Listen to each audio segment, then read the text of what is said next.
सबसे पहले तमाम छात्र छात्राओं को सुबह का नमस्कार, गुड मॉर्निंग। तो चलिए हमारा आज का चैप्टर है, हमारा आज का चैप्टर है 2। चैप्टर का नाम है 20 के दांत। चैप्टर का क्या नाम है? 20 के दांत है। 20 के दांत की कहानी को आज हम लोग इसका सारांश को पूरे जो है ना इसके पूरा क्लियर इसको देखते हैं कि क्या क्या हुआ है कहानी में। ठीक है, और ये हमारा गद्य खंड है, गद्य खंड है, गौधेली का गद्य खंड है, गौधेली का गद्य खंड है। ठीक है, चलिए उसके बाद है कि हिंदी है, हिंदी का पार्ट 2 है। 20 के दांत कहानी का नाम है और इसके लेखक है नलिन बिलोचन शर्मा, नलिन बिलोचन शर्मा, नलिन बिलोचन शर्मा। तो सबसे पहले हम कवि का जो है लेखक का जो है ना लेखक का परिचय देखते हैं कि लेखक का परिचय क्या क्या है। तो पाठ का नाम है 20 के दांत, इसकी विधा है कहानी। पाठ का नाम क्या है? तो पाठ का नाम है 20 के दांत, इसके विधा है कहानी। और लेखक है नलिन बिलोचन शर्मा, जो अपने माता पिता के सबसे बड़ा पुत्र थे, माता पिता के सबसे बड़ा ज्येष्ठ पुत्र अपने माता पिता के, और बचपन से भोजपुरी जानते थे, बचपन से भोजपुरी बोलने के लिए जानते थे। ठीक है। जन्म हुआ था 18 फरवरी 1916 पटना के बदरघाट में हुआ था। ठीक है। तो नलिन बिलोचन शर्मा का जन्म कब हुआ था? तो 18 फरवरी 1916 में हुआ था। कहाँ हुआ था? पटना के बदरघाट में हुआ था। कहाँ हुआ था? पटना के बदरघाट में हुआ था, पटना के बदरघाट में, याद रखिएगा। इसके पिता का नाम था पंडित रामावतार शर्मा, पंडित रामावतार शर्मा। माता का नाम था रत्नावती शर्मा। ठीक है, रत्नावती शर्मा, माता का नाम था रत्नावती शर्मा। ठीक है। प्राथमिक शिक्षा ये पटना के कॉलेजिएट से ही किया, पास किया। उसके बाद उच्च शिक्षा के लिए कहाँ चले गए? उच्च शिक्षा भी किया। उच्च शिक्षा ये कहाँ से किया? पटना, याद रखिए। उच्च शिक्षा ये किया पटना विश्वविद्यालय। पटना विश्वविद्यालय से क्या किया? तो संस्कृत और हिंदी में क्या किया? एमए किया। तो पूछेगा क्वेश्चन में कि नलिन बिलोचन शर्मा किस विषय से एमए किया था? क्या बोलिएगा? संस्कृत और हिंदी से एमए किया था। ठीक है, संस्कृत और हिंदी से एमए किया था। कहाँ से? तो पटना विश्वविद्यालय से। ठीक है, तो नलिन बिलोचन शर्मा ने पटना विश्वविद्यालय से, देख लीजिए, पटना विश्वविद्यालय से किया था। हिंदी और संस्कृत में क्या किया था? एमए किया था। उसके बाद है कि वे एमए करने के बाद जो है ना नौकरी करने लगे। तो नौकरी कहाँ करने लगे? तो वे नौकरी करने लगे हर प्रसाद दास जैन कॉलेज। ठीक है, कॉलेज का नाम आरा में है, हर प्रसाद दास जैन कॉलेज आरा में नौकरी किया। हम आरा भी लिख सकते थे लेकिन कॉलेज का भी नाम दे दिए। ठीक है, तो कॉलेज का नाम है हर प्रसाद दास। ठीक है, हर प्रसाद, क्या नाम है? हर प्रसाद दास जैन कॉलेज आरा में नौकरी किया। उसके बाद रांची में नौकरी किया और अंत में जिस कॉलेज से पढ़ा था उसी कॉलेज में प्रोफेसर बन गया। ठीक है, पहले नौकरी किया आरा में। ठीक है, डबल एमए किया, एक एमए किया हिंदी से, एक एमए किया संस्कृत से ना, पटना विश्वविद्यालय से किया। कहाँ से किया? पटना विश्वविद्यालय से किया। कौन चीज से? संस्कृत से। और कौन चीज से? हिंदी से। क्या किया? एमए किया। उसके बाद वो नौकरी करने लगे प्रोफेसर का। कहाँ? सबसे पहले आरा में किया। कहाँ किया? आरा में किया। आरा के बाद नौकरी कहाँ किया? रांची में किया। रांची के बाद फिर कहाँ किया? जिस कॉलेज में पढ़ा था उसी कॉलेज में फिर वो नौकरी करने लगा। ठीक है, कितनी अच्छी बात है। तुम जिस स्कूल में पढ़ोगे और उसी स्कूल में जाकर नौकरी करोगे, कितना खुशी की बात होगी ना।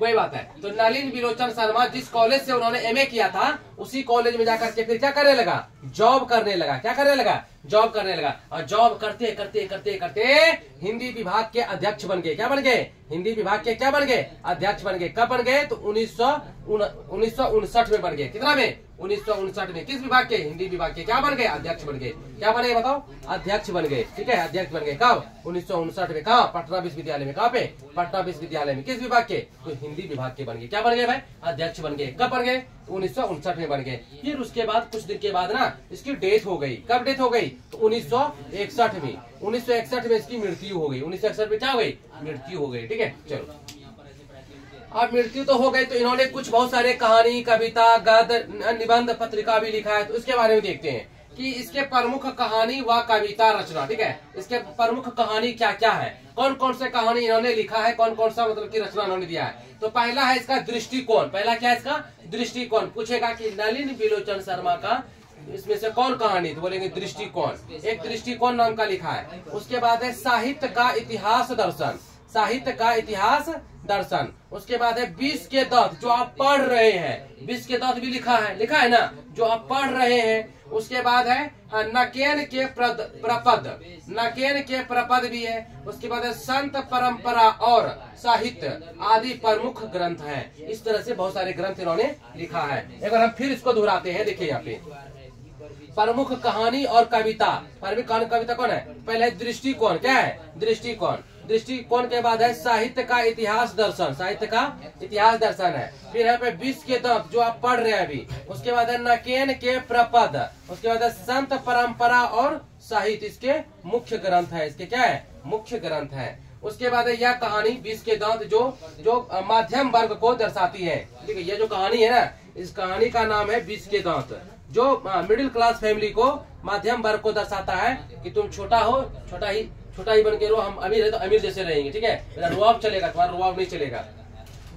के लोगों का अंतर विरोध का उजागर करती है, यानी दिखाती है कि बड़ा कौन है और छोटा कौन है। इस कहानी से कुछ नहीं पता चला कि कौन बड़ा है कौन छोटा है। बड़ा आदमी कुछ भी कर सकता है और छोटा आदमी चुपचाप रहेगा, डरा रहेगा, नहीं सहेंगे मदन की तरह। हाँ, बोलेंगे हम लोग मदन मदन, बोल दो मदन बोल दो एक बार मदन। इस कहानी का हीरो कौन है? मदन है। इस कहानी का नायक कौन है? मदन है। ठीक है, मदन। चलो, उसके बाद है कि अंतर विरोध करती है, यानी उजागर करती है। चलो, हो गया। उसके बाद यह कहानी अमीर गरीब के बीच लिंग भेद भावों, आक्रामक स्वार्थ के चलते प्यार दुलार के कुपरिणामों को उजागर करती है। सही बात है। इस कहानी में अमीरी गरीबी है, बात सही है। इस कहानी में मतलब कि बेटा बेटी का भी भेदभाव क्या है ना, बेटा बेटी का भी भेदभाव क्या है, वही लिंग भेद। ठीक है, आक्रामक स्वार्थ, यानी अपने बेटा के लिए स्वार्थ, यानी लाड़ प्यार, ठीक है, के कारण कुपरिणामों को, यानी कि बेकार गंदी हरकतों को वहाँ पे दिखाया गया है। ठीक है, समाज में इन सब चीजों को दिखाया गया है। इस कहानी में जो है ना, गंदे विचारों को, बेटी के प्रति मतलब कि कठपुतली बोल दिया बेटी को ना, इन सब चीजों को, लिंग भेद को भी मतलब कि उजागर हुआ इसमें। ठीक है, कोई दिक्कत क्या? चलिए, उसके बाद है कि इस कहानी में सेन साहेब है, ठीक है, उसकी पत्नी है, उसका बेटा कासू, जिसको खोखा बोलते हैं, खोखा है, और 5 बेटी है, सीमा, आरती, आलो, शेफाली व आरती। ठीक है, आरती। एक बार फिर से मेरे साथ बोलिए, सीमा, रजनी, आलो, शेफाली व आरती है। ठीक है, सेन साहब एक अमीर व्यक्ति थे, अमीर एक पैसा वाला है, ये अमीर है, और जिसके पास काले रंग की चमचमाती 7,500 रुपये की क्या है? कार है। काले रंग की एक चमचमाती 7,500 रुपये की एक कार है। ठीक है, हाँ, इसके लिए एक ड्राइवर भी रखा है, और ड्राइवर को बोला जाता है सोफर। क्या बोला जाता है? सोफर। सेन साहब का एक बेटा है जो 5 वर्ष का है। ठीक है, कितने वर्ष का है? 5 वर्ष का है। सेन साहब उसे बिजनेसमैन व इंजीनियर बनाना चाहते हैं। क्या बनाना चाहते हैं? बिजनेसमैन व इंजीनियर बनाना चाहते हैं। ठीक है, सेन साहब अपने बेटा को क्या बनाना चाहते हैं? तो बिजनेसमैन और इंजीनियर बनाना चाहते हैं। देखिए, सेन साहब घर में कई नियम बनाए, घर में ना, अपना बंगला में कई सारे नियम बनाए सेन साहब ने, कि मतलब ऐसे करना है, वो करना है, इसको नहीं जाना है, ऐसे लाना है, वो ना, बहुत सारे नियम बनाए। लेकिन एक भी, सारा नियम सब कोई पालन करता था, सब कोई करता था, बट एक आदमी नहीं करता था। वो कौन था? कासू घर के नियमों का पालन नहीं करता था, क्योंकि इकलौता बेटा था, दुलड़वा था, बदमाश था, कोई बातें को नहीं मानता था। ठीक है, चलो, तो सेन साहब घर में कई नियम बनाए जिसका पालन सब करता था, कासू को छोड़कर। क्या लिखे यहाँ पे? कासू को छोड़कर। कासू नहीं करता था। ठीक है, कासू नहीं करता था पालन। तो कासू सेन साहब के आंखों का तारा था। अब बोलेगा कि सेन साहब के आंखों का तारा कौन है? सेन साहब के आंखों का तारा कौन है? क्या बोलिएगा? कासू या खोखा, कासू या खोखा। ठीक है, सेन साहब के आंखों का तारा, सेन साहब के आंखों का तारा कौन है? कासू, यानी कि खोखा है, उसका बेटा है। ठीक है, चलो, कि बहुत ही प्यारा दुलारा बेटा था, जिसे सेन साहब के प्यार ने नकारा। सेन साहब के प्यार ने क्या बना दिया? नकारा, निकम्मा व बिगड़ैल बना दिया। 1 नंबर का बिगड़ैल औलाद था वो। ठीक है, सेन साहब का बिगड़ैल औलाद था। सेन साहब का कैसा औलाद था?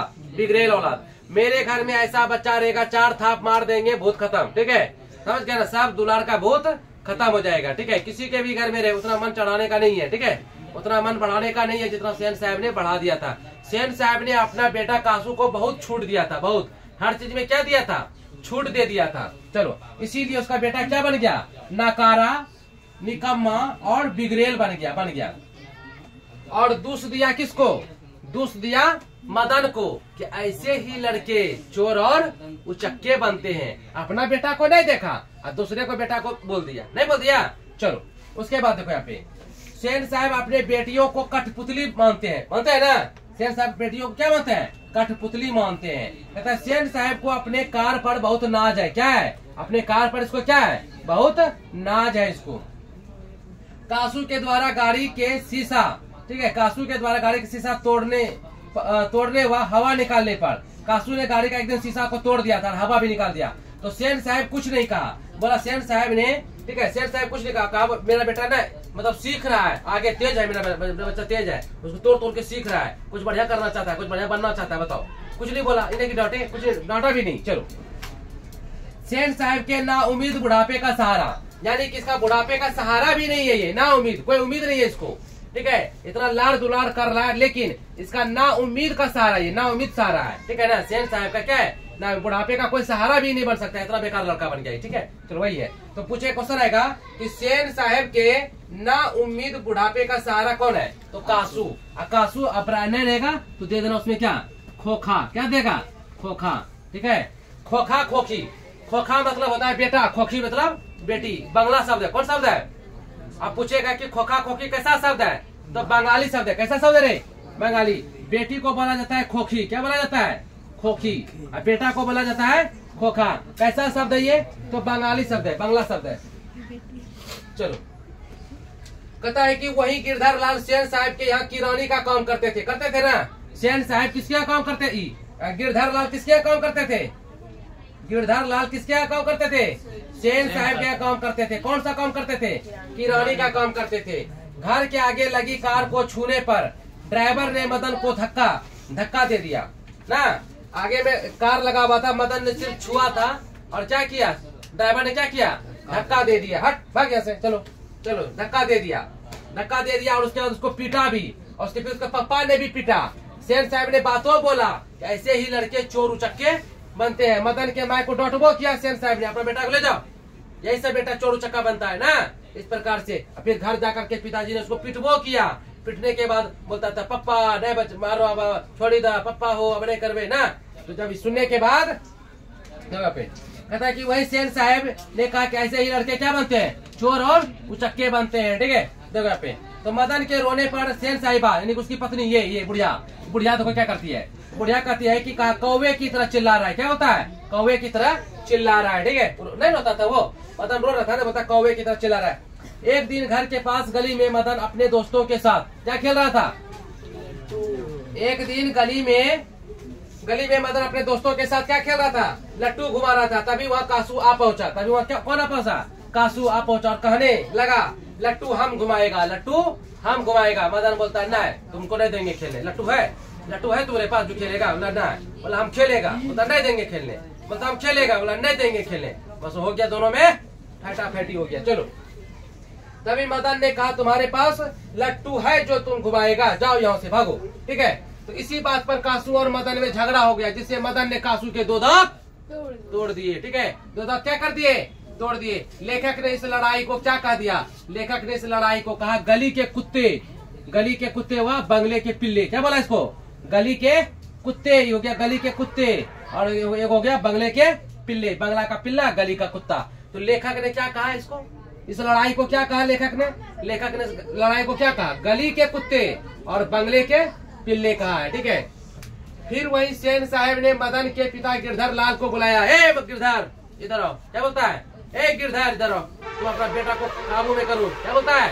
अपना बेटा को काबू में करो, ठीक है। और डांटा और नौकरी से भी निकाल दिया। बोला मेरा घर, नौकरी छोड़ो और मेरा घर भी छोड़ो। तुम जल्दी से मेरा बेटा का दांत तोड़वा देगा, मेरा बेटा का दांत तोड़वा देगा। तुम जल्दी मेरा नौकरी छोड़ो, यहाँ से मेरी नौकरी खत्म करो। तुम जल्दी से, नौकरी छूट गया। घर भी ले लिया, घर भी खाली करो मेरा, तुम घर खाली करो। तो घर भी ले लिया, ठीक है। वही मदन देर रात डरते हुए घर पहुंचा। तो मदन को डर लग गया कि अब तो पापा का नौकरी भी खत्म हो गया ना। घर भी ले लिया सेन साहब ने। अब क्या होगा? वो देर रात यानी कि बहुत देर के बाद जो है ना, बहुत देर के बाद जो है वो मतलब कि घर पहुंचा ना, लगभग 9:30-10 बजे घर पहुंचा, ठीक है। पहुंचने के बाद चुपचाप कहाँ चल गया? वो रसोई में चल गया खाना खाने के लिए। भूख लगा था 10 बजे रात को, ठीक है, तो भूख लगा था तो 10 बजे रात को कहाँ चल गया वो? रसोई में चल गया। रसोई में जाकर के चुपचाप जो है ना पहले खाना निकाल के खाना खाए।